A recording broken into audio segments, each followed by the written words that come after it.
제가 오늘 말씀드릴 거하고도 좀 일맥상통할 것 같습니다. 옥상하고 이렇게 말씀드리시면 이 거에 뭐 중국도 있고 한국도 있고 이렇게 있습니다. 먼저 이제 이 제목 보시면은 좀 약간 이해가 잘 안 되실 수도 있을 텐데 처음에 이제 따옴표를 하나 달았어요. 왜냐하면 이제 미세먼지 해결을 위한 범국가기구 이렇게 이제 수식이 될 수 있다 이렇게 이제 생각하실 수도 있는데 그런 의미는 아니고요. 그러니까 뭐 범국가기구 자체가 이제 지속 가능하냐 이걸 이제 따지고 있는 거고요. 결국 범국가기구의 지속 가능성을 따지자는 것은 미세먼지 해결을 위해서, 미세먼지 문제 해결을 위해서 하는 거거든요. 그래서 미세먼지 문제의 해결이라는 대전제 하에서 그래서 이제 우리가 이 범국가기구의 지속 가능성을 따져보자는 거고요. 미세먼지 문제가 해결이 안 된다는 전제 하에서 우리가 이걸 따져볼 필요도 없다. 이런 말을 먼저 드리고 싶습니다. 오늘 제가 말씀드릴 순서는 이제 국가기구의 추경 배경, 그 다음에 국가기구가 해야 할 일이 어떤 게 있느냐, 지속 가능성, 그 다음에 뭐 제가 한테 어떤 결론 이런 것도 말씀드리겠습니다. 국가기구의 출범 배경, 뭐 다 아시겠지만 이제 3월 8일, 지난달 8일이죠.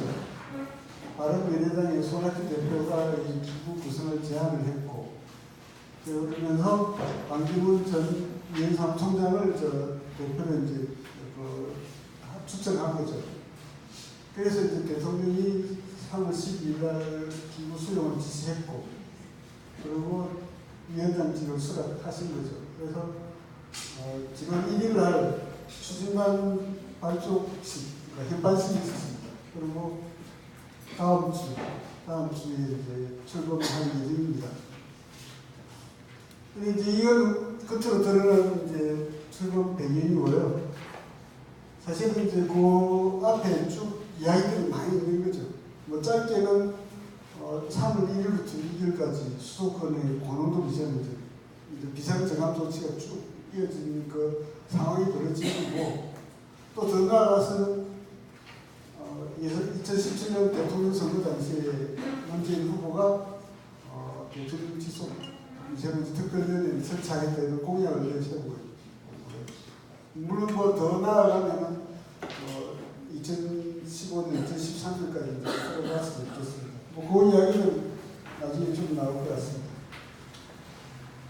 뭐 많이 이제 들으셨겠지만 범국가기구가 이제 어떤 식으로 될지 뭐 아직 확정된 건 아닙니다. 앞으로 그 모습이 자꾸 드러날 텐데 지금까지 뭐 제가 지시한 내용, 뭐 알려진 내용 보면은 뭐 일단 대통령 지속을 이제 설치를 하겠죠. 그래서 본회의가 있고 분야별 전문위원회가 있고 협의체가 있고 자문단, 국민정책참여단 이런 구조를 조직을 가질 것 같습니다. 그래서 본회의는 이제 위원회 한 30명, 40명 깎기를 대표하는 거죠. 분야별 전문위원회는 이제 이런 4가지 분과가 있습니다. 그래서 미세먼지 저감, 피해 예방, 과학기술, 국제협력 이렇게 4가지 분야별로 이제 위원회가 있을 거고요. 협의체가 또 있는데 산기 지방자치단체, 일부기관 이렇게 협의체 그 구성원들별로 이제 각각의 협의체를 또 가지게 되고요. 또 이제 뭐 스카급 인사들로 자문단을 구성하고, 그다음에 일반 시민들을 대상으로 해서 이제 500명 정도의 이제 국민정책 참여단을 구성하겠다.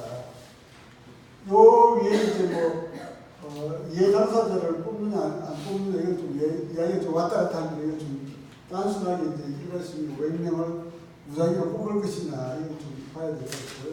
지금까지 제가 들은 바로는 이제 한 2차례 정도 생중계를 하면서 토론회를 한다 이런 이야기도 나오고 있습니다. 국민들 직접 참여하는 대규모 토론회가 되는 것 같습니다. 그래서 이제 아시겠지만 4월 1일 날 추진단 개판식이 있을 거예요. 그래서 29일 발족을 하게 되면은 분야별 위원회가 이제 안건을 마련하고 그래서 국민 대토론회가 한 2차례 정도 열리겠습니다. 그래서 이 토론회에서는 정부의 요구할 사항, 그다음에 국민들이 앞으로 어떤 걸 실천할 것이냐 이런 것들에 대해서 실천 방안들을 논의해야 되죠. 그래서 이 국민정책참여단에서 토론회한 그 결과를 다시 이제 그 본회의에서 심의를 하고, 그래서 그걸 대통령한테 제안을 하면은 일단 뭐 시행이 되는 거죠. 그래서 어떻게 되면 올 11월, 12월 이렇게 겨울부터는 새로운 저 단기 정책 이런 것들이 좀 이루어지지 않을까 이렇게 생각합니다. 아무래도 이제 중장기 대책 같은 것들은 지속해서 준비를 해 나갈 것 같습니다. 이런 국가기구에 대해서 이제 기대도 있고 우려도 있습니다. 아까 이제 옥상옥 말씀하셨는데 뭐 그런 것들 관련되고요. 지금 이제 대선 공약을 아까 말씀드렸는데 대선 공약을 내놓은 지 지금 거의 2년이 되는 거죠. 그래서 2년 동안에 이제야 그 공약이 지켜진다 이렇게 볼 수도 있는 거고요. 그러다 보면 2년 동안 이제 시간과 에너지가 낭비가 됐다 이렇게 볼 수도 있고요. 또 하나 이제 그 미세먼지 문제가 해결이 안 된다. 그러니까 3월 첫 주 동안 고농 미세먼지 계속되면서 시민들 불만이 많이 쌓이게 되죠. 그래서 그런 이제 대선 공약 불리에 대한 어떤 방패막이 역할을 하는 거 아니냐 이런 거죠. 그래서 예를 들어서 뭐 여러 가지 이제 문재인 후보가 대선 공약을 여러 가지를 내놓았는데 탈원전 공약 같은 공론화위원회에다 이제 밀어버리고 4대강 재자연화 같은 경우는 이제 국가물관리위원회에다 이제 6월달에 출발을 할 국가물관리위원회에다 이제 맡겨버리고 미세먼지 문제는 반기문의 국가기구한테 맡겨버리는 거 아니냐 이런 비판적인 시각이 있을 수 있는 거죠. 그리고 이제 제가 아까 전에 제목에서 말씀드린 것처럼 미세먼지 문제에 해결에 도움이 돼야 되는 거죠. 그냥 도움이 안 된다면 이 국가기구가 있을 필요도 없는 거고. 그래서 이왕 만들 거면은 미세먼지 문제 해결에 있어서 이제 중요한 역할을 해야 되는 거죠. 그 아까 이제 옥상옥 말씀하셨는데 이게 이제 그 환경부 내에 있는 미세먼지 대책위원회입니다. 그래서 2017년 11월에 출범을 했고요. 그래서 이런 위원들이 이제 활동을 했습니다. 그래서 한 1년 가까이 했는데 지금은 뭐 허지부지된 거죠. 그 다음에 오른쪽에 있는 이건 이제 총리실에 있는 미세먼지 특별위원회입니다. 그러니까 2월 15일 날 미세먼지 특별법이 시행이 되면서 그때 이제 출범한 거죠. 그래서 지금까지 제가 알기로는 회의 한 번 시작할 때 회의 한 번 한 거죠. 그래서 그 국무 총리가 위원장이고 문길주 총장께서 이제 또 공동위원장이시죠. 그래서 이제 위원회가 있고요. 그다음에 이제 법률가 기구가 있는 거죠. 그래서 뭐 이건 이제 뭐 위원분들이 직접 말씀하신 건 아닌데 보면은 이 위원들 중에 일부는 여기 위원으로 이제 또 똑같이 이제 올라가시는 분이 있고요. 아무튼 상당 부분은 또 여기 또 전문위원으로 이제 가실 걸로 이제 보고 있습니다. 그래서 그 와중에 이제 조금 위원들 사이에 좀 위화감 같은 게 좀 생기지 않을까 그런 것도 좀 염려가 됩니다. 그래서 이 위원장이 지금 정혜환 교수 같은 분만 해도 이분이는 못 들어가셨거든요. 그런 문제가 생길 수가 있습니다. 그래서 이제 그 좀 본론으로 들어가서 범국가기구 해야 할 일이 뭐가 있느냐. 뭐 이제 오염실 때 파악이 있을 수 있고요. 오염수로 그다음에 대책 개시. 그다음에 대책이 제대로 이행되는지 안 되는지 감시하고 평가하고 그다음에 보완하는 것들. 그다음에 국민 소통. 그다음에 국민들이 적극적으로 참여할 수 있는 그런 것들이 있습니다. 조금 이제 세부적으로 들어가서 보겠습니다. 우회죠. 미세먼지 오염 실태를 정확히 파악을 해야 되는 거죠. 진단을 제대로 해야 처방이 나올 테니까요. 물론 그동안에 전문가분들이 많은 이제 지적도 하고 논문도 쓰고 언론에서도 많이 지적을 했지만 그것들을 다 모아서 체계적으로 이제 정리를 해야 될 것 같습니다. 그래서 보면은 우리나라 같은 경우 이제 전체적으로 초미세먼지가 개선되고 있습니다. 실제로 제가 뭐 2003년에 썼던 기사들, 2010년에 썼던 기사들, 그때도 초미세먼지가 심했다, 미세먼지가 심했다는 기사를 제가 썼거든요. 뭐 크리스마스 이브 때, 2003년 크리스마스 이브 때 제가 쓴 기사 보면은 황사도 아닌데 그때는 PM10이죠. PM10이 300까지 올라갔다. 제가 제 기사 검색해보면 나와요. 실제로 보면은 과거에 비해서 이제 좋아진 거죠. 그래서 매년 한 요만큼씩 이제 나아졌는데, 단기적으로는 이제 악화 추세라는 거죠. 그래서 지금 보면은 오히려 이제 2012년 이후에는 0.3 마이크로그램씩 오히려 증가하는 추세. 그래서 일부에서는 이제 기후 변화하고 관련이 있다. 기후 변화 때문에 풍속이 감소하기 때문에, 제트 기류가 약화돼서 풍속이 약화되기 때문에, 풍속이 줄어들기 때문에 공기가 정체가 되고, 그래서 미세먼지 농도가 올라간다, 이렇게 말씀을 하십니다. 시민들이 이제 체감하는 것을 조금 더 알 수가 있습니다. 그래서 보면은 작년 9월 같으면은 서울의 초미세먼지 농도가 9.6 마이크로그램. 이게 세계보건기구 WHO의 연평균 공급치가 10 마이크로그램인데 그거보다 낮았거든요. 그러니까 작년 9월 뭐 하늘 기억하실지 모르겠는데 서울 하늘도 파랗고 그렇게 했는데, 그런 게 1년 내내 되면은 뭐 살이 좋은 거죠. WHO 기준보다 만족하니까. 그런데 불과 몇 달 뒤에 이제 3월 같으면은 서울의 농도가 이제 45 마이크로그램입니다. 그래서 한 4배 이상이 더 올라가는 거죠. 이게 이제 극단적인 차이를 보이고 있고요. 그 다음에 맑은 날도 많아지지만 고농도도 이제 많아지는 거죠. 그래서 2010년 같은 경우 좋음이 90일이고 나쁨이 51일, 매우 나쁨이 5일이었는데, 작년 보면은 좋음은 90일에서 130일로 늘어났지 않습니까? 나쁨은 이제 늘어나면서 나쁨, 매우 나쁨은 뭐 별 차이가 없습니다. 그 다음에 올 들어서 1월부터 3월 석 달 동안 보면 나쁨이 26일이고 매우 나쁨이 9일이에요.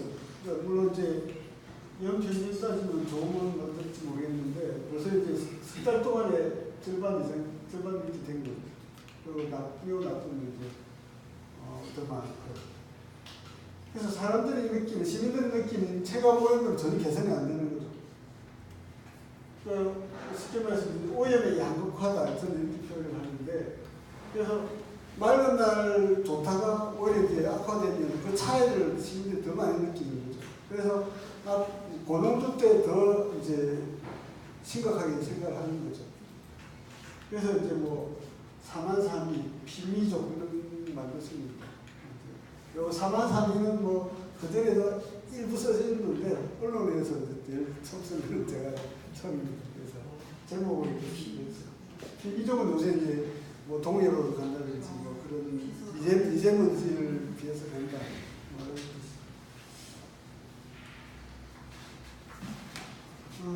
그래서 이제 그런 이 오염의 원인이 뭐냐 이런 건데요. 국내 오염원부터 이제 살펴봐야 되겠죠. 그래서 2015년도가 가장 공식 통계 중에서 가장 최근 건데 초미세먼지가 98,806톤이 배출이 되고 연간. 그래서 보면 이렇게 그 다음에 1차 배출량이 있고 2차 생성이 또 있습니다. 일단 미세먼지 형태로 배출되는 1차가 있지만은 질소 산화물이라든지 단원으로 배출된 게 공기 중에서 반응을 해서 다시 미세먼지가 되는 거죠. 그래서 70%가 2차 생성이라고 이제 보고 있습니다. 그래서 그걸 다 감안하면 이제 이런 비중으로 사업장이 40% 거슬리기가 16%, 전기차 15%씩 근데 이제 이런 배출량을 제대로 파악하려면 통계가 돼야 되는데 통계 자체가 상당히 이제 부실하죠. 그래서 2014년, 2015년 1년치를 비교해 보면은 1차 배출량이 130%였어요. 30%가 늘어난 게 아니라 130%가 늘어난 거예요.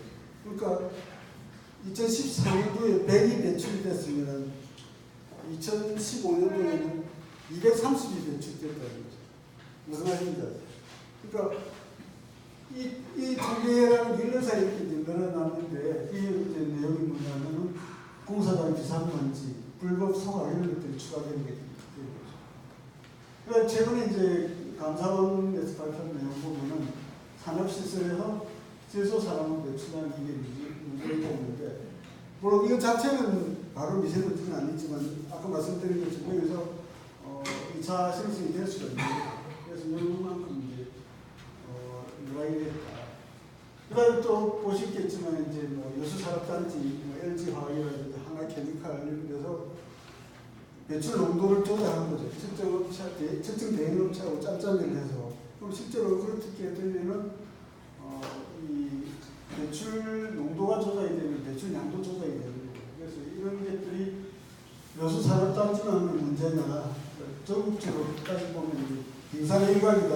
환경부에서 자기들이 빙산의 일각이다 이렇게 이야기를 하고 있습니다. 그 다음에 이제 굴뚝자동 측정장치 TMS라고 요즘은 이제 환경부나 공무원들이 굴뚝이 잘 안 올라가요. 위험하기도 하고 또 공장은 정문에 들어서면은 벌써 굴뚝 올라갈 때까지 시간이 걸리니까 그 사이에 이제 뭐 조작을 한다든지 하기 때문에 사실 큰 의미도 없고. 근데 이제 그래서 굴뚝 자동 측정 장치를 부착하는데 전국에 공장이 대기오염을 배출하는 공장이 58,000개가 넘는데 그 중에 TMS를 부착한 거는 630개밖에 안 되는 거죠. 그리고 한 사업장에 굴뚝이 여러 개가 있는데 그 모든 굴뚝에 다 TMS를 부착한 것도 아니에요. 그러니까 아주 이제 1%도 이제 어떻게 보면 안 된다고 볼 수 있겠습니다. 그러면 이제 불법 소각이라든지 뭐 소규모 보일러 이런 것들에 대해서는 이제 통제가 잘 안 잡히는 거고요. 그 다음에 이제 중국 대기오염도 이제 영향을 발휘해야 되겠죠. 우리가 중국 영향을 많이 받는다 이렇게 하는데, 전문가들은 보통 이제 연평균 국내 오염의 30에서 50%를 중국 오염물질이 차지한다. 그리고 고동도 때는 60 내지 80%를 차지한다 이렇게 이야기하고요. 중국 정부에서도 뭐 자기들 오염물질이 편서풍을 타고 한반도로 날아온다 여기까지는 이제 인정을 하는데 우리가 이렇게 이야기하는 만큼은 자기들 인정을 안 하는 거죠. 그래서 한 10 내지 15% 정도 될까 말까 할 거다 이렇게 자기들이 주장하는 거죠. 그 다음에 이제 그 중국 대기오염이 많이 개선됐다고 주장합니다. 자기들 2013년부터 2017년까지 그 5개년 동안 열심히 이제 단속을 하고 해가지고 많이 줄였고 2018년에도 51 마이크로그램까지 줄였다. 그래서 실제로 이제 2013년, 2017년 사이에 뭐 베이징 같은 수도권이나 아니면 상하이 이런 쪽에서 보면 30 내지 40%를 줄였다라고 주장을 합니다. 그런데 이제 2018년부터 이제 다시 이제 좀 악화된 양상을 보이고 있습니다. 그래서 이 2017년까지 그 자기들이 정해놓은 목표를 달성하기 위해서 엄청나게 단속을 했는데 그 사이에 어떤 부작용도 좀 생기고 반발도 그러니까 좀 완화한 상태죠. 그래서 2018년 가을부터 좀 오염이 다시 심해지는 추세가 있고요. 그다음에 이제 이런 석탄 화력 발전소라든지 이런 소각시설을 이제 계속 짓고 있습니다.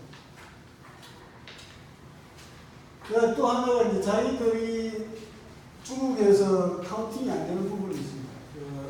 이것이 지금 공장 배출, 농촌 소각, 항만과 선박 이쪽에서 배출되는 게 있습니다. 중국에는 한 400개의 항구가 있고 세계 10대 항구 중에 7대 항구가 7곳이 이제 중국에 있는 거죠. 큰 항구들이 많습니다. 그래서 뭐 이런 화물 수송 이런 것도 많고요. 이런 것들은 중국의 대기오염에서 별로 영향을 안 주는데 이 서해 바다를 걸어서 한반도에는 영향을 줄 수밖에 없는 거고요. 그다음 중국 농촌 지역에서 이제 암모니아를 배출하는데 이 암모니아라는 게 그 공기중에 올라가면 제소산화물이라든지 황산화물하고 반응을 해서 이 초미세먼지를 만드는 데 있어서 중요한 역할을 하는 거거든요. 그래서 이 농촌 지역에서 배출되는 암모니아 양이 한국 수도권 배출량 한 200배 정도 됩니다. 그래서 이런 것들 무시할 수 없고요. 이런 것들은 중국에서 배출량 카운팅이 잘 안 된다 이렇게 이야기를 하고 있습니다. 뭐 북한발 대기오염도 있고요. 그래서 수도권 쪽은 북한에서 내려오는 대교에 있는 거였습니다. 그 다음에 이제 범국을 끼고 해야 될 일 하나는 또 의견 수렴이죠. 시민들은 제가 이제 하나 또 지어봤는데요. 이게 불안한 거죠. 시민들 이런 문제에 대해서 불안하고, 정보는 부족하고, 정치에 대해서는 불신이고, 외교 노력에 대해서 불만이고, 저감 조치는 것들에 대해서 소통이 없다. 불통이죠. 그래서 이런 것들을 해소시켜주기 위해서는 의견수렴이 필요하고, 그 다음에 시민 의견 위에서 전문가들 이제 의견수렴이 필요합니다. 그래서 오염 실태라든지 배출량, 그 다음에 이런 것들에 대해서 중국의 영향이라든지 이런 것들에 대해서 전문가들마다 의견이 다 다르시거든요. 그래서 좀 모여서 최소한 부분에 대해서는 이제 합의가 필요하다. 이런 것도 필요하고요. 그 다음에 연구에 있어서 어떤 우선순위라든지 이런 것들 선택도 좀 필요하지 않나 생각합니다. 그다음에 산업계의 의견도 마찬가지로 필요하거든요. 산업계에서 배출되는 오염 물질을 줄이려면 어차피 그쪽 산업계하고도 이제 논의를 해야 되는 거죠. 지금까지 이제 대책, 그러니까 또 하나 해야 될 게 이제 대책 수립일 텐데요. 대책 수립 보면은 지금까지도 이제 대책 수립은 많이 이루어졌습니다. 국내 수도권 대기특별 대책이 1차가 있었고 2차 진행됐습니다. 박근혜 정부에서도 2016년 6월 특별 대책이 있었고, 문재인 정부에서도 2017년 9월, 작년 11월에 두 번째 대책을 해놨습니다. 그리고 특별법도 이제 지난 2월 달에 이제 시행이 됐습니다. 그래서 여러 번 대책이 있었는데, 일단은 이제 문재인 정부는 이제 처음에는 한 30% 줄이겠다 했는데 지금은 한 35.8% 줄이겠다 했는데 제가 좀 당황한 상태입니다. 그리고 환경부에서는 이제 2014년 대비 2018년 배출량이 한 9% 줄였다 이렇게 설명을 해왔습니다. 그 다음에 이제 잘 아시겠지만 고농도 때 비상재난 조치를 하는데 서울시에서 이제 노후 경유차 5등급 운행 제한 이런 것들을 하고 있죠. 그 다음에 이제 이런 대책들이 있는데 이런 대책들을 이제 좀 재정비할 필요가 있다. 이런 거죠. 그래서 말씀드린 것처럼 오염 측정을 제대로 하고 있느냐, 배출량 통계를 제대로 하고 있느냐, 이런 것 쭉 말씀드린 거고, 그 다음에 기존에 이제 경유 가격 인상, 경유차의 운행을 줄이기 위해서 경유 가격을 인상해야 된다 이런 지적들이 많습니다. 조립 배차 같은 것도 있죠. 이번에 어제 발표가 됐지만 추경 1조 5천억 중에서 상당 부분이 이제 경유차 쪽으로 들어가고 있습니다. 그다음에 이제 미세먼지 제거 같은 것들 기술도 이제 많이 도입을 해야 되겠죠. 그래서 인공 나무라든지 대형 정화탄, 플라즈마 이런 조금 비과학적인 좀 그런 것들도 많이 정부에서 발표를 했는데 이런 것들은 좀 충분하게 검토를 해보고 발표를 했었어야 되는데요. 예를 들면 인공과학 같으면은 전에 3월 15일인가 그런 사례가 있었는데요. 초미세먼지 주의보가 내렸는데 비가 왔어요. 인공과학은 아니라 오늘 저녁에 비가 왔는데 비가 오면은 금방 이렇게 초미세먼지가 없어지냐? 안 없어지더라고요. 쭉 봤더니 한 10시간 걸리더라고요. 그러니까 고농도 상태가 벌어졌을 때 인공광을 할 텐데 그때 비가 5시간 동안 한 10mm, 20mm 정도 왔어요. 그런데도 금방 그게 초미세먼지가 안 없어지고 한 10시간 지난 다음에 이제 해제가 됐단 말이에요.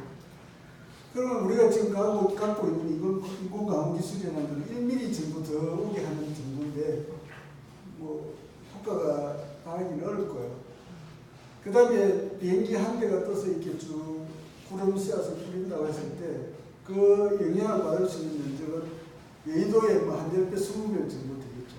그러면 우리나라 전체가 그 영향을 받으려면 비행기 수백 대가 한꺼번에 떠서 그걸 해야 된다는 이야기거든요.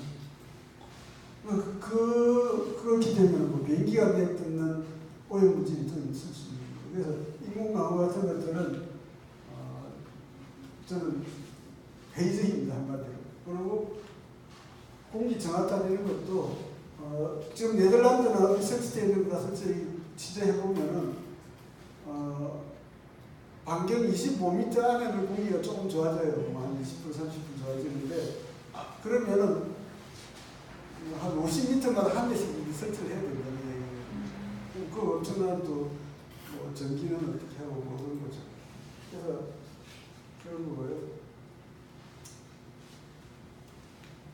그래서 이제 요 그래프, 미세먼지 그래프가 아니고 많이 보셨을 텐데, 온실가스 감축할 때 이제 우리가 많이 하는데, 그 기술 제도, 정책 이런 걸 중에서 비용 대비해서 어떤 거는 이제 오히려 투자하면 남는 게 있고, 어떤 거는 이제 투자하면 돈이 들어가야 되는 게 있고, 그래서 그 정책도 마찬가지고 기술도 마찬가지고 투자 대비 효과. 그래서 당장 이제 돈을 얼마나 들였을 때, 얼마나 사회적인 부담을 했을 때 미세먼지가 얼마나 줄어드는가, 그걸 쭉 나열을 해보는 거죠. 그래서 나열을 해봐서 가장 비용 대비 효과가 큰 것부터 이제 들어가는 그런 식으로 이제 그 우선순위를 결정해야 되는 거 아니냐, 저는 그렇게 보고 있습니다. 그 다음에 이제 지역 맞춤형 대책 같은 것도 좀 필요하고요. 그 다음에 지자체 지역 주민 참여 필요하고, 분야별 대책. 그 다음에 이제 온실가스 감축하고도 연계를 해야 되는 거죠. 단순히 미세먼지만 아니라 에너지를 줄인다든지 이런 식으로 하면 결국 온실가스 감축하고도 연계되거든요. 그래서 그렇게 할 필요가 있고, 연구 개발도 이제 계획을 할 필요가 있습니다. 그래서 좀 전에 보여드렸던 그런 것처럼 꼭 우선순위에 따라서 해야 되고요. 연구를 위한 연구, 나눠 먹기식 연구를 이제 배제해야 되고, 그 다음에 또 하나가 이제 철저한 관리, 사후 평가가 돼야 되고, 그 다음에 시민 근거를 위한 연구도 좀 필요하고요. 아울러 뭐 예보 기술도 개선하면 좋겠죠. 그래서 이제 그 국외 장거리 이동 오염물질 대책인데요. 아까 처음에 해주신 거 보면 중국도 크게 나오는데요. 근데 반기문 전 총장이 이제 그 동국가기구 대표를 맡게 된 건 또 외교적인 측면 이런 것들 해결을 받는 측면이 있었을 것 같은데요. 그래서 이런 부분인데, 뭐 중국과의 양자간 협력이 있을 수도 있고 다자간 협력이 있을 수도 있는데, 물론 양자간 협력에서는 이런 정보기술 교류라든지 이런 것도 필요하고요. 그 다음에 오염 우리는 규명을 하되 손가락질 하는 거는 좀 자제를 해야 된다. 비난은 좀 자제를 해야 된다. 그런 말씀들을 많이 하실 거예요. 그 다음에 이제 자잘한 협력인데, 중국도 나름대로 열심히 노력은 한다고 봐야 되거든요. 자기들 노력을 하는데, 결국은 그렇지만은 아직은 자기들의 상황, 뭐 경제 상황이라든지 여러 가지 상황 때문에 어떤 때는 단속을 막 하다가 어떤 때는 좀 느슨해졌다가 이런 식이 될 수가 있거든요.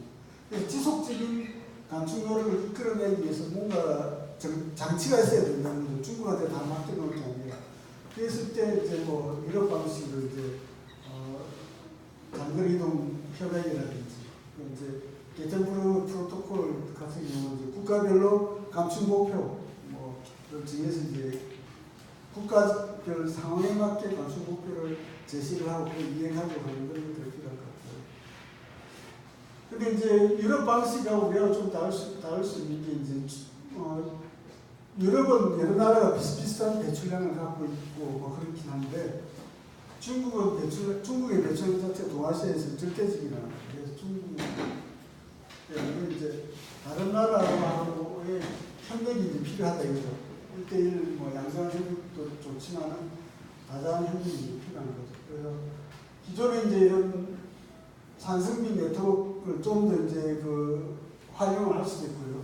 또 작년에 출범한 이런 동북아 환경협력 프로그램 같은 걸 활용할 수도 있고, 마찬가지로 중국과도 온실가스 감축과 병행하는 전략, 그 다음에 동북아 혹은 글로벌 아젠다를 새롭게 제시하는 전략이 필요할 것 같습니다. 뭐 이건 최근에 이거는 이제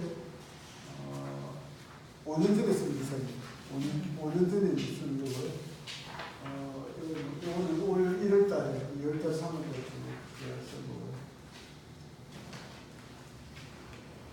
그렇다면 이제 그 범국가기구의 이상은 어떤가 이런 걸 좀 살펴보겠습니다.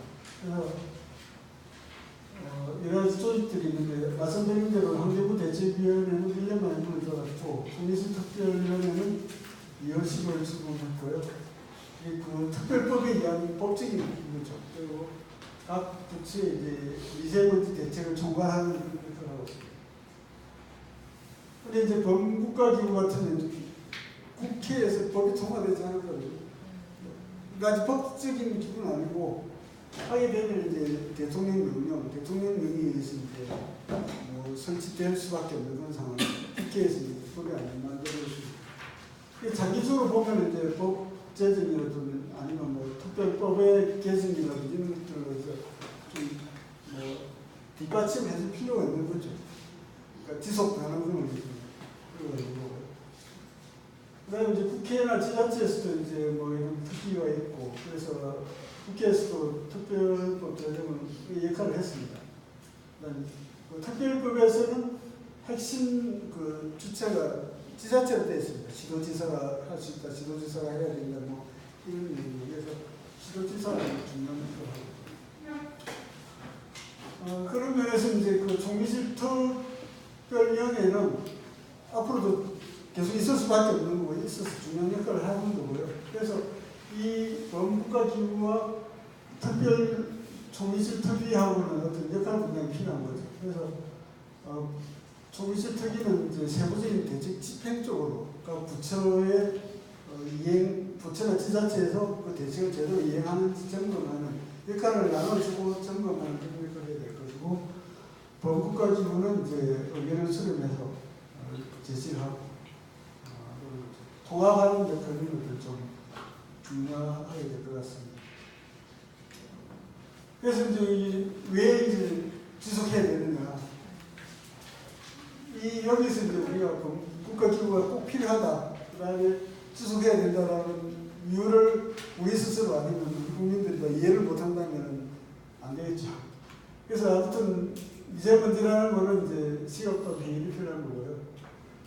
그만큼 시급한 만큼 그다음에 그 대통령 선거 공약으로 내세운 것만큼 정권 차원에서 강력한 의지를 밝힐 필요가 있는 거죠.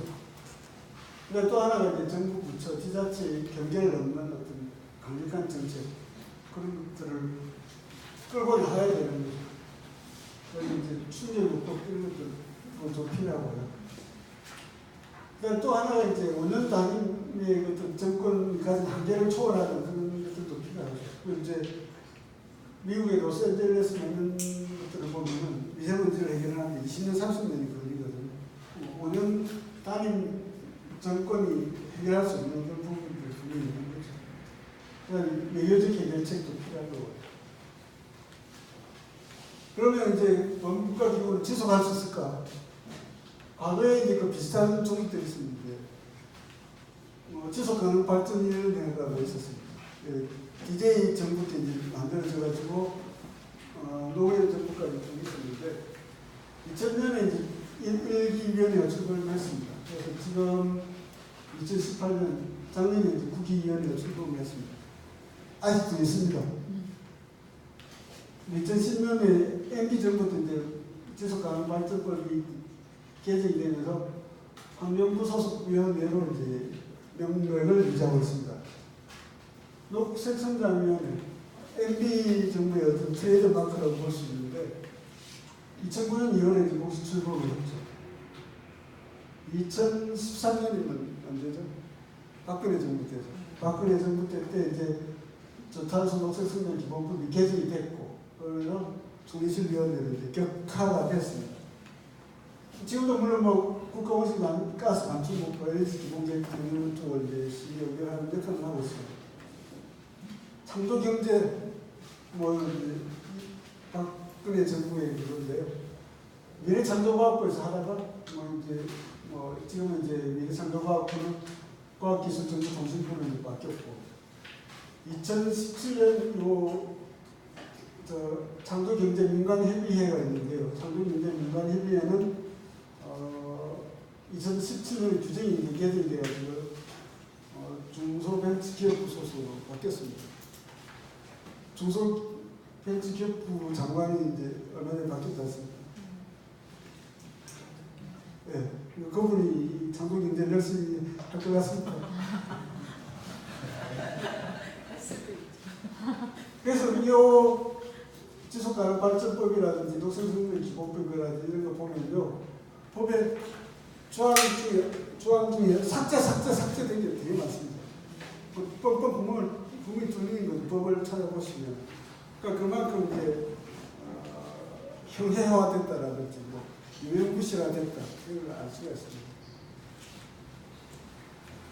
대표적으로 이제 녹색성장회 같은 경우는 출범할 때 이런 의견을 보여줬습니다. 그래서 청와대의 녹색성장위원회끼리 보니까 이제 이런 조직이 뭐 그쪽에 이렇게 되어 있습니다. 좀 아주 화려한 하고 큰 조직인데 지금 홈페이지에 들어가면 이렇게 되어 있습니다. 녹색성장위원회 위에 뭐 없고 국리시대 소속이지만 아무튼 위상이 크게 줄어들었습니다. 이것도 다 제가 쓴 기사인데요. 이제 2000년에 국가지속발전위원회 초대위원장, 인터뷰, 2대위원장, 3대위원장 조금씩 인터뷰를 조금씩 했습니다. 그런데 이제 쭉 했는데 결국 이 기사도 제가 쓴 것 같은데 아무튼 그 6년 막 지났지만은 지속가능 발전위원회가 국가의 개발과 보존 이 갈등을 해결하는데 별로 도움이 안 됐습니다.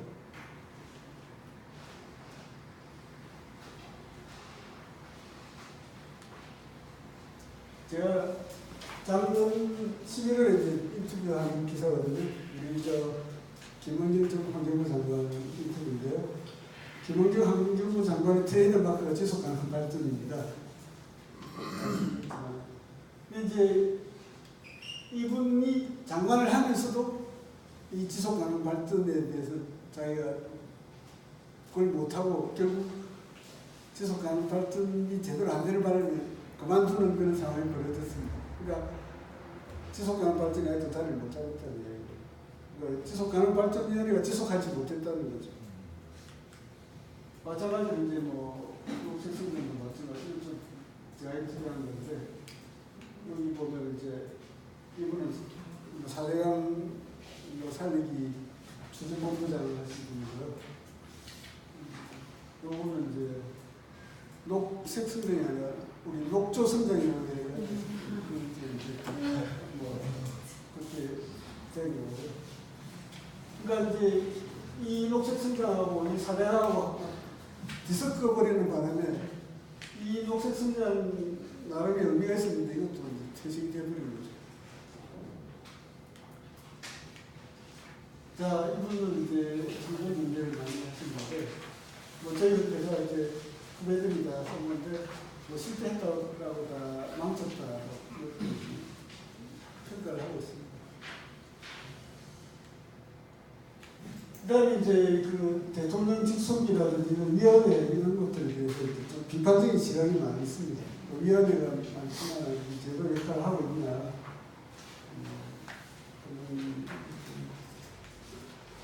그래서 이제 그 국가기구, 이거 어떻게 해야 되느냐.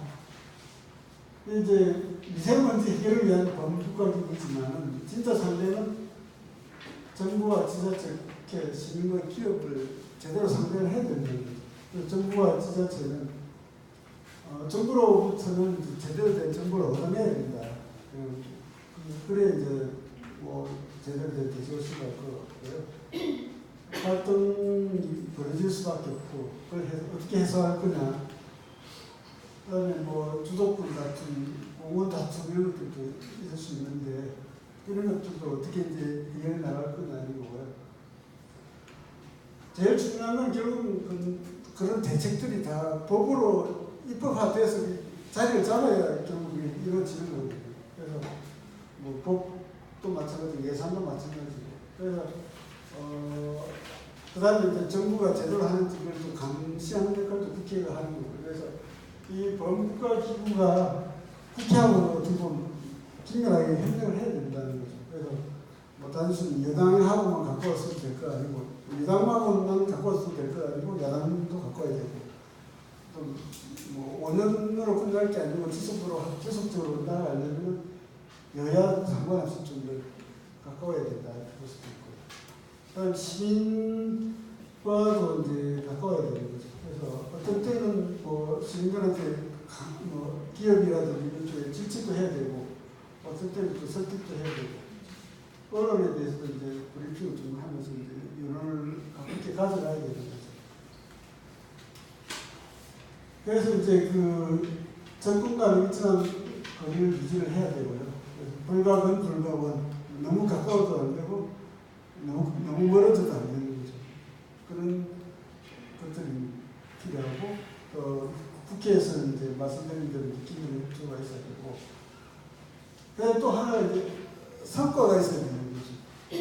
그러니까 이제 물론 중간은 이제 중장기 목표를 세우고 그걸 꾸준히 이제 밀고 나가는 게 제일 중요하죠. 제일 중요한데, 그렇다고 중장기 목표만 내세워서 단기적인 성과가 잘 없다 그러면은 그것도 이제 곤란해질 수가 있는 거예요. 그래서 중장기 목표 달성이 제일 중요하긴 하지만 단기적인 성과도 결국 무시할 수는 없다.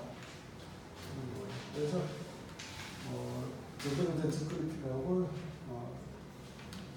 뭐 이런 건 앞에서 말씀드린 것 비슷하죠. 그 다음에 또 하나가 이제 미세먼지만 강조해가지고 미세먼지도 해결할 수 없다. 이런 말씀을 드리고 싶습니다. 그래서 동부가 또는 글로벌 아젠다를 선택해 제시할 필요가 있다. 미세먼지뿐만이 아니라 기후변화, 황사, 산업과 이런 것들도 좀 연결해서 필요하고요. 어떻게 보면 뭐 테라시아 이런 혹시 들어보셨는지 모르겠는데 황사 산업하고 관련돼서 이런 아시아 지역의 국가 시민단체들이 함께하는 그런 것들도 좀 필요할 것 같고요. 그다음에 또 이제 창조적 영향도 또 필요합니다. 뭐 예를 들어서 뭐 지속 가능 발전, 녹색 성장, 뭐 새마을 이런 것들이 뭐 어떻게 보면은 뭐 흘러간 물이라고도 볼 수도 있지만 어떻게 보면 거기서 다시 우리가 또 건져 쓸 수 있는 게 있을 수 있거든요. 뭐 오히려 그린 뉴딜 같은 지금 미국에서 다시 또 이제 얘기가 되고 있는 부분이 있습니다. 그리고 이제 뭐 지속 기후변화 해결, 지속 가능 발전 목표 이 두 개가 또 어떻게 보면 또 반기문 총장이 또 자기 트렌드 같은데 이런 것들도 좀 반영해 볼 필요도 있고요. 그다음에 우리가 이제 미세먼지가 제일 심각한 지역에서 이 문제를 해결하려면 인류사에 큰 기여를 하는 것가 될 수도 있을 것 같습니다. 예, 감사합니다.